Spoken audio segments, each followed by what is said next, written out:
Welcome back خواتین و حضرات. اور آج ہم نے کوشش کی تھی شروعات میں، جس طرح میں نے آپ کو بتا ہی دیا تھا کہ ہماری پلاننگ تھرو آؤٹ ڈفرینٹ تھی اور پھر 11th آور پہ ہم نے شروع میں چینجز کیے، لیکن اس وقت کا ٹاپک بھی ہمارا بہت ضروری بھی تھا اور ضرورت بھی ہے. اور اس کے بارے میں سب سے پہلے تو میں آپ کو یہ بتا دوں کہ ہمارے ساتھ طاہرہ انس موجود ہے، ہماری سائیکالوجسٹ. السلام علیکم. وعلیکم اور السلام. طاہرہ بلکہ اب ایک شیلٹر ہاؤس کو اس کا نام آپ اسپیسیفکلی بتائیں گی، اس کو ہیڈ بھی کر رہی ہیں. سو ان اینی کیس اگر کوئی ایسا پرابلم ہوتا ہے، کوئی بے گھر افراد ہیں تو ان کے لیے، خواتین کے لیے، ہاں خواتین کے لیے، کیا نام ہے اس کا؟ ہاؤس آف بلیسنگس کے نام، ہاؤس آف بلیسنگس کے نام سے. سو اس کو آپ دیکھ بھی رہی ہیں، اس کی ذمہ داری آپ کے کاندھوں پر ہے. آئی ہوپ، اور مجھے پوری امید ہے کہ وہ بہت بہترین ہوگا. اللہ نہ کرے کہ کسی کو بے گھر ہونے کی ضرورت پڑے اور پھر اس ضرورت کے تحت وہ آئے، لیکن پھر بھی we should have these kind of shelters. اچھا خیر، آج کا ہمارا ٹاپک جو ہے وہ شادی کے حوالے سے، اور شادی بیاہ کی تقریبات کو کیسے ہم کم خرچے میں اس کو اپنے لیے میموریبل بنا سکتے ہیں، اور کہاں بیریئرز ہیں کہ جی یہ کم خرچہ ہم نے نہیں کرنا. یہاں سے ہم شروعات کریں گے، لیکن مجھے کچھ بتایا گیا ہے. کیا ہمارے ساتھ کوئی کالر؟ اچھا، اس وقت میں نے آپ کو طاہرہ، ہم ابھی بات ہی کر رہے تھے کہ ارشد شریف صاحب کا جس طرح مرڈر ہوا ہے، اب وہ ہمارے درمیان نہیں رہے. ہم صبح سے اس حوالے سے بات کر رہے ہیں. آپ کے بھی جو جذبات اس بارے میں ہوں گے، میں چاہوں گی کہ آپ شامل کیجئے. اس وقت ہمارے ساتھ ہمارے بیورو چیف ذل حیدر صاحب موجود ہیں فون کال پہ، ان سے بھی ہم اس حوالے سے بات کریں گے. السلام علیکم. جی وعلیکم السلام.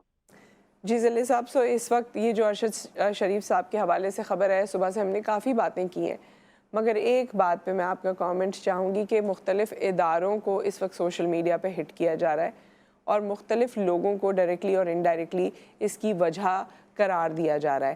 کینیا میں یہ مرڈر ہوا ہے، افریقہ میں. آپ کیا سمجھتے ہیں؟ آپ کا تجزیہ کیا کہتا ہے؟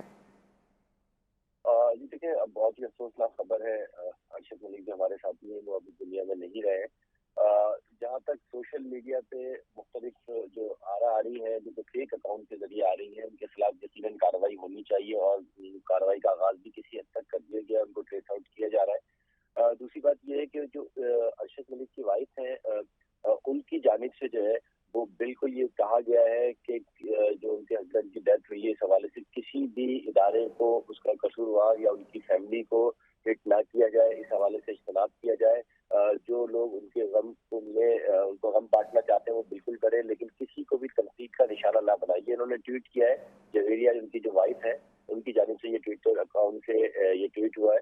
تو اس کے بعد جو ہے یقیناً کسی بھی تنظیم کو یا کسی بھی شخص کو اپنی ذاتی رائے کسی بھی ادارے کے اوپر سونپنا جو ہے وہ میرا خیال زیب نہیں دیتا ہے.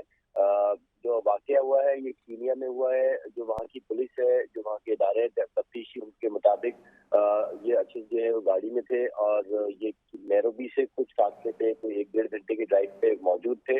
وہاں پہ ان کی گاڑی کو کوئی ڈرگس ڈیلر نے روکنے کی کوشش کی ہے، جس پہ یہ رکے نہیں ہے تو انہوں نے فائر کیا. یہ ابتدائی تفتیش جو وہاں کی پولیس کے مطابق جو ہے وہ سامنے آئی ہے. جی صحیح. تو کیا اس معاملے میں آپ کو یہ لگتا ہے کہ جو ذمہ دار ہے اس کو پکڑ لیا جائے گا؟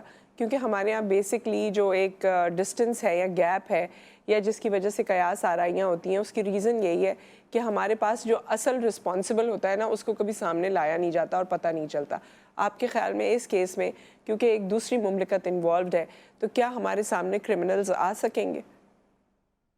جی دیکھیں، ہر ملک کا جو تفتیشی ادارے ہوتے ہیں ان کی تفتیش کرنے کا طریقہ کار جو ہے وہ مختلف ہوتا ہے، اور یقیناً ہمیں پر امید رہنا چاہیے کہ یہ کیس جو ہے یہ کسی بھی صورت میں اندھا کیس تو یقیناً ہے، لیکن اس کے جو ملزمان ہیں وہ کیفر کردار تک بھی پہنچیں گے اور قانون کی گرفت میں بھی آئیں گے.